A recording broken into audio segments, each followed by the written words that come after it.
నువ్వు చావాల్సిన అవసరం లేదండి. నీ కోసం పిచ్చిగా ప్రేమించి చచ్చిపోయిన వాడు ఉన్నాడండి, చచ్చి బతికినవాడు ఉన్నాడండి నీ కోసం. నువ్వెందుకు చావాలి పిచ్చిదానా? నువ్వెందుకు చావాలి పిచ్చోడా? నా దేవుడు లేడా? నా దేవుడు నీ పరిస్థితులు మార్చలేడా? కొంతమంది ఏడుస్తున్నారు. హాయిగా ఆనందంగా సాగిపోయే నా జీవితంలో నా కర్మలు తగులుకునే నాకు బంధకాలు తగులుకునే, దరిద్రం తగులుకుంది నాకు అని కొన్ని ఇబ్బందికరమైన పరిస్థితులను బట్టి కొంతమంది ఏడుస్తున్నారు.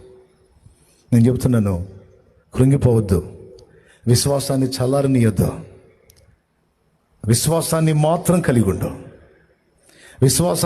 కలిగి ఉండు. దాన్ని చల్లారనీయొద్దు. ఆ పరిస్థితులు మారతాయి, త్వరలో